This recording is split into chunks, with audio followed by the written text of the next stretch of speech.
The former military president, General Ibrahim Babangida, can be said to have witnessed yet another affection by his friends and former colleagues following the huge number of people that came out for the lunch. As earlier as 8 o'clock in the morning, the roads leading to Transcorp Hotel had been taken over by security personnel profiling people invited for the book lunch. It was not easy to identify all these important personalities because each person was important as the other. In fact, it was an occasion that beat the imagination of the eyes. One after the other, people were filing, including the military head of state, General Yakubu Gowon, General Tiwa Danjuma, represented by General Martin Luther Agwai, General Abdusalami Abubakar, former president of Ghana, Nana Addo, the former vice president, Professor Yemi Osinbajo, who was the book reviewer, senators, the chairman Boa, Alhaji Dangote, and many others took their seats. The celebrant, General Ibrahim Babangida, flanked by his son, Mohammed Babangida, had taken a strategic position in the hall. Speeches upon speeches were made. The president, Bola Tinubu, thanked General Ibrahim Babangida for his ability to run the country well. He said he was satisfied that General Babangida has been able to correct the perceived mistakes he made during his reign.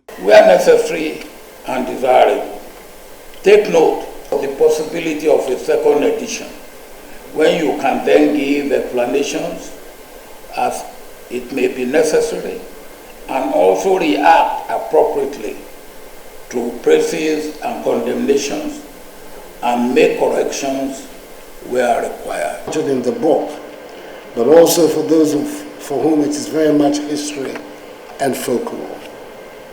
As the general himself wrote in the very first sentence of the prologue, and I quote, "Over 3 decades have passed since the events described in the book," unquote.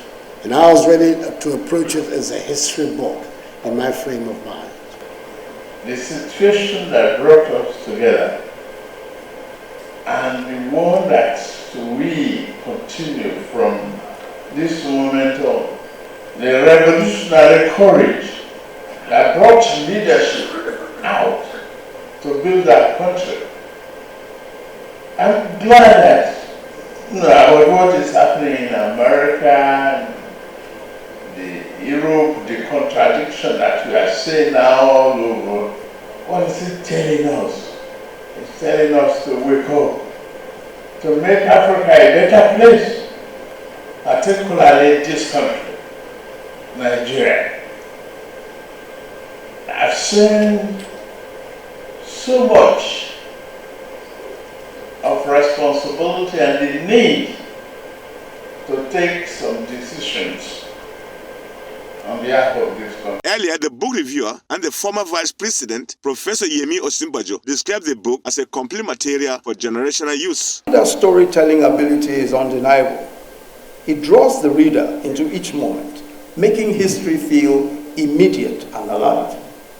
His prose flows effortlessly from one era to another, from one pivotal event to the next, in a way that is both engaging and easy to read.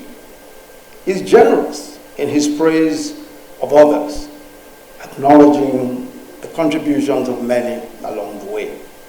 Yet despite the richness of his narrative, this book, of course, will not silence the debates or end the controversies surrounding his years in power, especially the final chapter of his leadership. The author of the book, General Ibrahim Babangida, expressed gratitude for those who attended the book launch, describing his policies as military head of state then for the best interests of Nigeria. Understandably, our period of service has somehow evoked, and rightly so, many questions and stories among our public. This book, which chronicles my experiences, decisions and challenges during our national service, tries to answer some of these questions from my modest perspective. My colleagues in arms and I presided over significant change and turbulent reform. We confronted monumental challenges in the economy, the polity, foreign affairs and defense, and security spheres of our national life. We surmounted obstacles. His son, Mohammed Babangida, also thanked those who graced the occasion, adding that the entire family of General Ibrahim Babangida expressed satisfaction while expressing dignitaries' safe return to their various destinations. This book is a window into your sacrifices, your triumphs, and your unwavering belief in Nigeria. On behalf of all those gathered here, we say thank you. Thank you for your dedication. Thank you for your vision. May this book and the Presidential Library serve as a beacon of knowledge, inspiring generations upon generations yet to come. Many goodwill messages were delivered by his friends, business associates, and military colleagues. Many cash donations were made for the launch of the book, running to billions of naira, which will be used for the building of the IBB library. Topsy Gimba, Aso Television News.